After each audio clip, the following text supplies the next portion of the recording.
নমস্কার, আমি চম্পক হালদার। আমার ফ্লোয়িং স্টাডি চ্যানেলে তোমাদের সকলকে স্বাগত জানাই। আজকের আলোচ্য বিষয় হলো ফ্রেজাল ভার্ব। পুট এবং গিভের ওপর পরীক্ষায় আসার মতো কিছু সম্ভাব্য ফ্রেজাল ভার্বস বানানো হয়েছে। আশা করি তোমরা উপকৃত হবে। তো চলো বিলম্ব না করে শুরু করে দিই আজকের অংশটি। আজকের প্রথম ফ্রেজাল ভার্বটি হলো পুট আপ উইথ, এবং এটির মানে কি এবং কিভাবে এটি মনে রাখবো তো চলো এবার দেখে নেওয়া যাক। দেখো, উইথ মানে হলো সঙ্গে, আর সঙ্গে মানেই হলো একজনের সঙ্গে অপরজনের ঝামেলা, আর যেটা তুমি একদমই পছন্দ করো না, অর্থাৎ কি তুমি সহ্য করতে পারো না। তার মানে পুট আপ উইথ মানে কি দাঁড়ালো? সহ্য করা, অর্থাৎ টলারেট। এছাড়াও দুখানা ফ্রেজাল ভার্বস আছে যেগুলো মানেও হলো টলারেট, অর্থাৎ বেয়ার উইথ আর হচ্ছে ডু উইথ। পাশে দেখো একটা ছবি দেয়া হয়েছে, দুই বোনের মধ্যে মারামারি চলছে, এবং তাদের মারামারির কারণ হিসাবে যেটা বলা যায় যে তারা একে অপরকে সহ্য করতে পারে না। তো চলো, আশা করি এবার তোমাদের মনে থাকবে সকলের। এবার আমরা এই পুট আপ উইথের সেন্টেন্সে প্রয়োগ দেখে নেব। She couldn't put up with his cruelty. তো এখানে পুট আপ উইথটা টলারেট হিসাবে ব্যবহৃত হয়েছে এই বাক্যে। আউট, এই পুট আউটের মানে আমরা অতি সহজে কিভাবে মনে রাখবো তো চলো দেখে নিই। পুট আউট মানে মনে রাখবে আউট। দেখো, একটা আউটের ছবি দেওয়া হয়েছে। ধরো একটা ক্রিকেট ম্যাচ চলছে এবং সেখানে একজন আউট হয়ে গিয়েছে, এবং এই আউট হয়ে যাওয়ার জন্য কিন্তু সে প্রচণ্ড মাত্রায় রেগে গিয়েছে, এবং রেগে আগুন বলা যেতে পারে। তো তাকে তো শান্ত করতে হবে, অর্থাৎ তাকে শান্ত করার জন্য কী করতে হবে? তার আগুন নেভাতে হবে। দেখো, আগুন নেভানোর একটা ছবি দেওয়া হয়েছে। তাহলে পুট আউট মানে কী দাঁড়ালো? নিভিয়ে দেওয়া, অর্থাৎ এক্সটিংগুইশ। এছাড়াও পুট আউট মানে হতে পারে ড্র আউট বা ইনভেস্ট। ড্র আউট মানে হচ্ছে বের করা, আর ইনভেস্ট মানে হচ্ছে টাকা খাটানো। দেখো, এখানে কিছু বাক্য দেওয়া হয়েছে এবং তাদের প্রয়োগগুলো কিন্তু দেওয়া আছে। Put out the candle and go to bed. এখানে পুট আউটটা নিভিয়ে দেওয়া অর্থে ব্যবহৃত হয়েছে। তারপরে সেন্টেন্সটা দেখে নাও। Put out your tongue. এখানে পুট আউটটা কিন্তু বের করা, অর্থাৎ ড্র আউট হিসাবে ব্যবহৃত হয়েছে। The old man put out his money for his daughter's marriage. তাহলে এখানে পুট আউটটা কিন্তু ইনভেস্ট হিসাবে ব্যবহৃত হয়েছে। পুট অন, এটার মানে আমরা কীভাবে অতি সহজে মনে রাখবো তো চলো দেখে নিই। পুট অন মানেই মনে রাখবে হচ্ছে সুইচ অন, অর্থাৎ আমার ড্রেস পরা অলরেডি কমপ্লিট হয়ে গেছে এবং আমি যাওয়ার জন্য কিন্তু রেডি। তো আমাকে এখন কি করতে হবে? টুক করে গিয়ে সুইচ অন করে দিতে হবে। তাহলে এখান থেকে দুটো জিনিস পাচ্ছ। একটা হচ্ছে তুমি ড্রেস পরছো, অর্থাৎ পরিধান করছো, অর্থাৎ ওয়্যার, এবং তুমি সুইচ অন করে দিয়েছো, অর্থাৎ জ্বালিয়ে দিয়েছো বা চালু করে দিয়েছো। তাহলে দুটো মানে এখান থেকে পেলাম। এক হচ্ছে ওয়্যার, অর্থাৎ পরিধান করা, আর একটা হচ্ছে সুইচ অন, অর্থাৎ জ্বালানো বা চালু করা।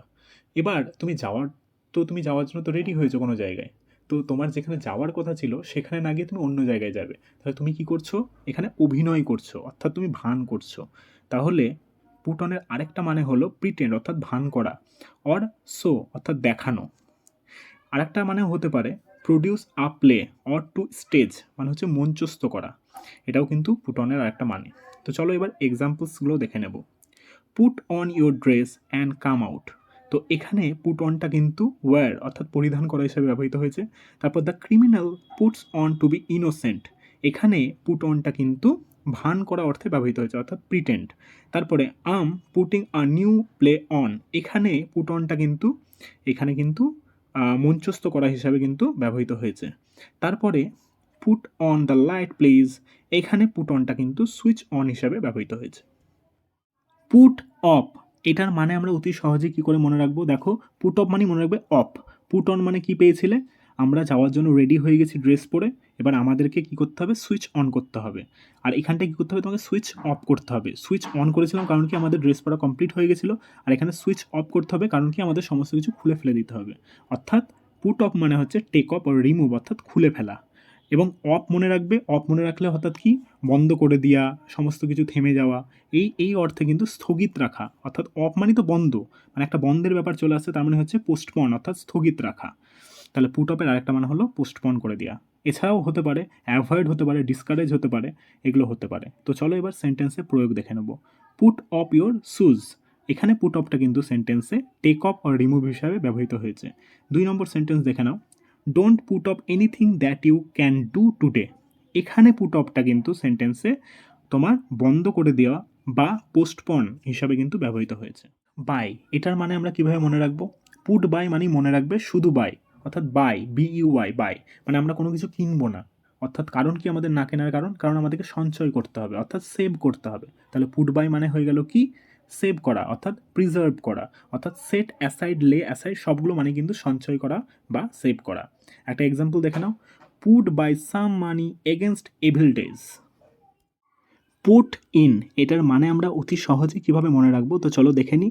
পুট ইন এখানে শুধুমাত্র মনে রাখবে ইন। ইন মানে কি? মধ্যে। তার মানে তুমি এখন একটি রুমের মধ্যে প্রবেশ করছো এবং তুমি তোমার সমস্ত দাবি জানাচ্ছ এবং তার জন্য তুমি কথার মধ্যে কথা বলছো বা ব্যাঘাত ঘটাচ্ছ বা বিরক্ত করছো।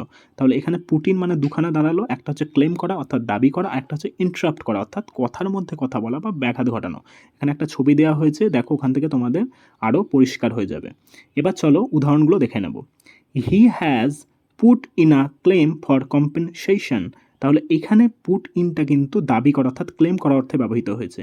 2 নম্বর সেন্টেন্স দেখে নাও, but what about us she interrupted. তাহলে এখানে ইন্টারাপ্টেড না বলে তুমি পুট ইন ব্যবহার করতে পারো।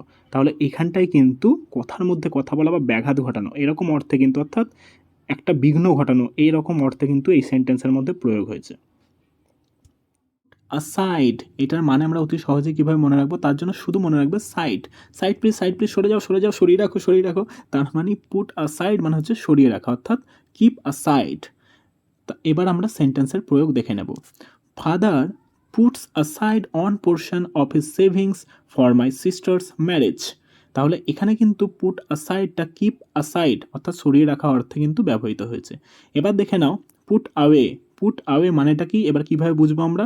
তার জন্য শুধু মনে রাখবে ওয়ে। ওয়ে মানে কি? পথ। ওয়ে মানে হচ্ছে পথ। তার মানে এমন একটা পথ পাওয়া গেছে যেখানে তোমাকে ছেড়ে দেওয়া হবে, মানেই তোমাকে যথাস্থানে রেখে আসা হবে। তাহলে পেয়ে গেলাম দুটো মানে, একটা মানে হচ্ছে ছেড়ে দেওয়া আর একটা মানে হচ্ছে যথাস্থানে রাখা, মানে একটা লিভ আর একটা হচ্ছে কিপ। এবার সেন্টেন্সগুলো দেখে নাও। Rohini has to put away her desire to be a dancer. এখানে কিন্তু পুট আওয়েটা কিন্তু আমাদের লিভ অর্থে ব্যবহৃত হলো। আর সেকেন্ড সেন্টেন্সটা দেখে নাও, put away the books on the shelf. এখানে কিন্তু পুট আওয়েটা হচ্ছে কিপ অর্থে ব্যবহৃত হলো। গিভ আওয়ে এটার মানে আমরা কিভাবে মনে রাখবো অতি সহজে? তার জন্য মনে রাখো গিভ। গিভ মানে কি? দেওয়া। আ ওয়ে মানে একটা পথ। তাহলে এমন একটা পথ আমরা খুঁজে পেয়েছি বা খুঁজে বের করেছি যেখানে কিন্তু প্রচুর কিছু দেওয়া যায়, প্রচুর কিছু বিতরণ করা যায়, প্রচুর কিছু দান করা যায় এবং এটা একদিন প্রকাশ পাবেই পাবে। তাহলে দেখো তিনটে মানে ক্লিয়ার হয়ে যাওয়ার কথা। তাহলে গিভ আওয়ে মানে হচ্ছে ডিস্ট্রিবিউট অর্থাৎ বিতরণ করা, আর একটা মানে হচ্ছে ডোনেট করা অর্থাৎ দান করা, আর একটা হচ্ছে এক্সপোজ অর্থাৎ প্রকাশ করা। দেখো পাশে ছবিও দেওয়া আছে। এবার আমরা এক্সাম্পলসগুলো দেখে নেব। The president gave away the prices. এখানে কিন্তু গিভ অ্যাওয়েটা কিন্তু ডিস্ট্রিবিউট হিসাবে ব্যবহৃত হয়েছে। তারপরে দেখো he gave away his all for his country. এখানে কিন্তু দান করা অর্থে অর্থাৎ ডোনেট করা অর্থে কিন্তু গিভ অ্যাওয়েটা ব্যবহৃত হয়েছে। তারপর লাস্ট দেখে নাও, don't give away my secret. এখানে কিন্তু গিভ অ্যাওয়েটা কিন্তু এক্সপোজ অর্থাৎ প্রকাশ করা অর্থে ব্যবহৃত হয়েছে। গিভ ইন এইটার মানে আমরা অতি সহজে কী করে মনে রাখবো? তার জন্য মনে রাখো শুধু ইন প্রথমে, স্টেপ বাই স্টেপ দেখো। ইন মানে হচ্ছে মধ্যে, আর গিভ মানে তোমাকে কিছু দেওয়া হবে। তাহলে তুমি রুমে প্রবেশ করেছো, তোমাকে মার দেওয়া হবে। তুমি হঠাৎই ভয় পেয়ে গেলে, কেন আমাকে মার দেওয়া হবে? তো তার জন্য তুমি যখন জানতে পারলে যে সমস্ত দোষ তোমার, তুমি কিন্তু সমস্ত দোষ কিন্তু স্বীকার করে নিলে, অর্থাৎ তুমি আগ্রি করে নিলে অর্থাৎ মেনে নিলে, এবং তুমি কিন্তু সারেন্ডার করে নিলে অর্থাৎ তুমি বশ্যতা স্বীকার করে নিলে, অর্থাৎ তুমি ইয়েল্ড করে নিলে। তাহলে গিভ ইনের একটা মানে হচ্ছে ইয়েল্ড বা সারেন্ডার, আবার আগ্রিও হতে পারে। এবার বাকি মানেগুলো পাওয়ার জন্য ধরে নাও তুমি একটা রুমে ঢুকেছো এবং তুমি রুমে ঢুকে দেখলে রুমে সমস্ত জিনিস কিন্তু ভেঙে পড়ে আছে এবং তা দেখে তুমি কি হবে? চমকে যাবে এবং হতাশ হয়ে যাবে যে কী করে হলো এগুলো। তাহলে তুমি দুটো মানে পেয়ে গেলে বাকি, অর্থাৎ গিভেনের আরেকটা মানে হচ্ছে কোলাপস অর্থাৎ ভেঙে পড়া, আরেকটা মানে হচ্ছে ডিসঅ্যাপয়েন্ট অর্থাৎ নিরাশ হওয়া বা হতাশ হওয়া। এবার সেন্টেন্সের প্রয়োগগুলো দেখে নেব। At last the enemy had to give in. এখানে কিন্তু তোমার গিভিনটা কী হিসাবে ব্যবহৃত হয়েছে? এখানে বশ্যতা স্বীকার করা হিসাবে ব্যবহৃত হয়েছে। তারপরেরটা দ্য রুফ গেভ ইন। এখানে গিভিনটা কী হিসাবে ব্যবহৃত হয়েছে? অর্থাৎ তোমার ভেঙে পড়া অর্থে ব্যবহৃত হয়েছে। তারপর লাস্টটা দেখো, keep on trying don't give in. এখানে কিন্তু হতাশ হওয়া বা তুমি হতাশ হয়ে পড়ো না এরকম অর্থে কিন্তু ব্যবহৃত হয়েছে গিভ ইনটা। গিভ আপ এটার মানে আমরা অতি সহজে কীভাবে মনে রাখবো? তার জন্য শুধু মনে রাখো আপ। আপ মানে কি? ওপরে। তোমাকে একজন বলছে এই তোমাকে কিন্তু নেশা বর্জন করতে হবে, নাহলে কিন্তু তুমি খুব তাড়াতাড়ি ওপরে চলে যাবে, অর্থাৎ তোমাকে নেশা ত্যাগ করতে হবে, অর্থাৎ তোমাকে ছেড়ে দিতে হবে নেশা। তাহলে গিভ আপ মানে কি অ্যাবান্ডান অর্থাৎ রিনাউন্স, লিভ এগুলো হতে পারে। এবার দেখে নাও সেন্টেন্সের প্রয়োগ। I have given up the bad habit of telling a lie, অর্থাৎ আমি মিথ্যা কথা বলার অভ্যাস কিন্তু বর্জন করিয়াছি। তাহলে এখানে গিভ আপটা কিন্তু ত্যাগ করা অর্থে ব্যবহৃত হলো।